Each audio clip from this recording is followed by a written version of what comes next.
Have you ever felt like you were totally It's like everything that you try goes wrong. Nothing's right. You feel lost, you feel scared, you feel hopeless. You don't know what to do.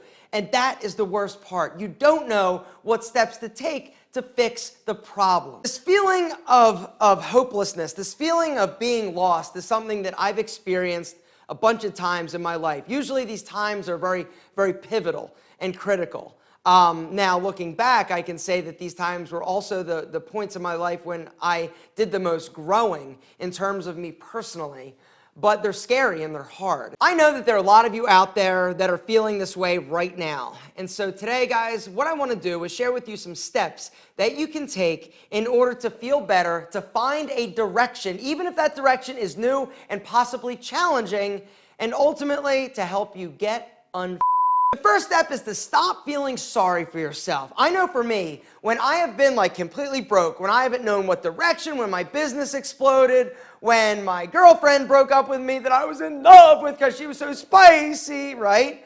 I felt sorry for myself. It's like, oh, poor. And I'd mope around and I'd be like, why me? It's not fair. And I'm such a nice guy. And I'm a really hard worker. Gentlemen, it doesn't matter. The universe does not give a shit whether or not you're a hard worker. It's about you getting over yourself and getting out of your rut. And once you stop feeling sorry for yourself, gentlemen, then and only then can you move on to the second step, which is identify what will make you feel better or solve your problem. But you gotta be honest. Why are you feeling the way that you're feeling, and what will fix it? What will make you feel better? A lot of times, what we think will make us feel better, gentlemen, or what we think will solve the problem isn't actually like the root of the issue, right? It's like, oh, I need more money because I'm broke. What's really the problem? Do you need a job or do you need a better job? Your girlfriend told you she didn't love you, she broke up with you, she ran off with your best friend Brad. What is gonna make you feel better? Brad getting hit by a bus, her coming back to you? No, it's finding somebody who appreciates and loves you. Personally, the time that I have felt the most fucked was when I was driving a beer cart, my business just failed, I was filing bankruptcy, and I didn't know what my next step was. I didn't have a plan B.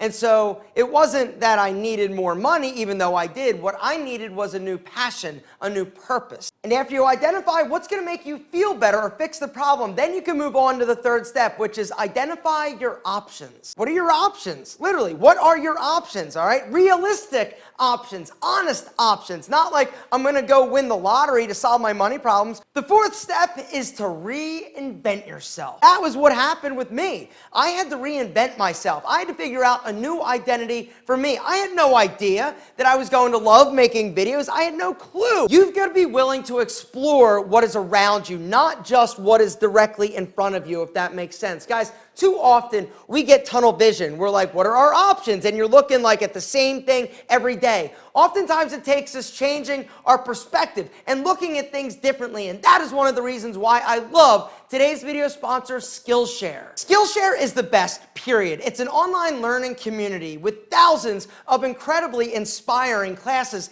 designed to help you unlock your creative juices, to deepen your knowledge in existing areas, and just to expand your mind. The fact is, and the thing that I love so much about Skillshare, I'll be on there, I'll be surfing, I'll be looking around, I'll find a class that I didn't even know I was interested in, and before I know it, I am like totally immersed and I've learned a new skill. Guys, Skillshare is the best, and like I said, right now for the first 1,000 of you that hit that link down below, guys, they're giving you 2 months of premium Skillshare absolutely free. Recently, I took a class all about productivity. The class is called Simple Productivity, How to Accomplish More with Less, taught by McKeown. Guys, I'm telling you, once you get productive and stop wasting so much damn time on Facebook, on your phone, with a cluttered desk, just thinking about things that you shouldn't be thinking about, guys, Greg is going to help you get it together. He's going to help you be more productive, and when you're more productive, you get more shit done, which is critical for you progressing and getting yourself un-effed.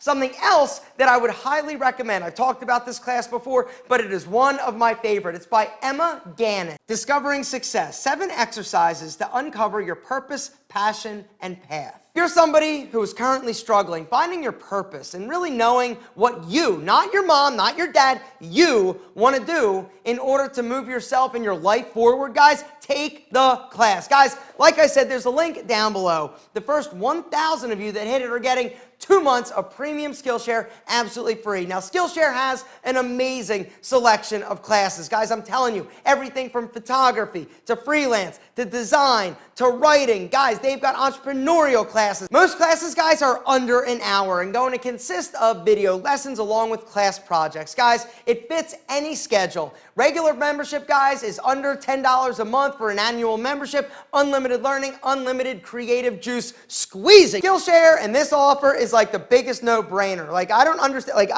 understand if you don't take advantage of this. Guys, it's free. 2 months if you hit that link right now. Hit it, make it happen, get Skillshare today. The 5th step is to get feedback from your family and friends, but this comes with some strings attached. All right, one of the problems with asking for input or advice from family and friends is that oftentimes they're going to tell you what they think you should do. Sometimes it's good advice and it can help and you should listen. Other times it could hurt you, in the sense that, you know, I've had times where I've told people like what I wanted to do, and because they are unhappy with their life or they're miserable or they're not as successful as they feel they should be, they're going to be negative and they're not going to be as encouraging and offer the advice that you need. And even if you don't want feedback, even if you're not looking for advice, I still recommend you connect with your family and friends and loved ones when you're going through something tough. Guys, we were not designed to handle things ourselves, right? Be all stoic and just like keep it all inside.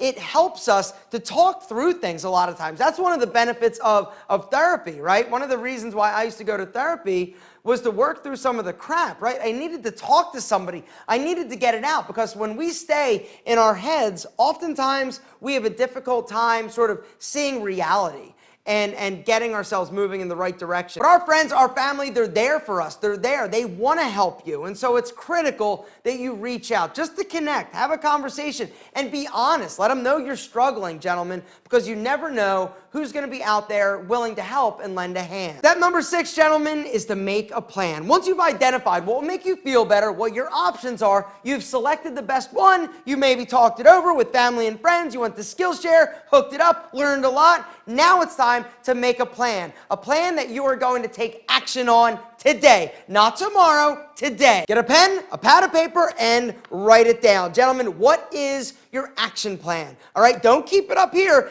get it on paper. For me personally, I am most productive when I have a plan, when I've actually written it down. When I try to keep everything in my head and keep it all straight, it just doesn't work, because I'll forget things. But when I've got it black and white on paper and I look at it, I remind myself, okay, this is the next step. All right, you can look at it every single morning, and every morning you should look at it and get to work, which is number 7. There's nothing to it but to do it, gentlemen. You got to get to work. Make it happen. The sooner you stop feeling sorry for yourself, the sooner you think about what you can do, make a plan, and actually execute, this is when you're going to start to feel better. Now, it's not going to turn around overnight. There might be some time that you've got to work the system, work the plan that you've come up with before you start to see the fruits of your labor. But do not give up. Keep working. If we embrace the challenge that is in front of us, gentlemen, and realize that where we are now, this doesn't mean that we're going to be here in a week from now, a month from now, a year from now. I want you to visualize. I want you to visualize where you're going to be 6 months from now. And then where are you going to be in a year? Because I'm telling you, if you get to work, if you take action, there's nobody that can stop you. I need you to hear me when I say this. You are incredible. The reason why I'm always saying it is because I'm hoping that someday you start to believe it, because it starts with this, your mind. Gentlemen, you are amazing. You can accomplish anything. It doesn't matter that things are tough right now. It doesn't matter that you're lost right now, because if you focus, if you get to work, if you believe in yourself, you will get through this. And on the other side, it is amazing.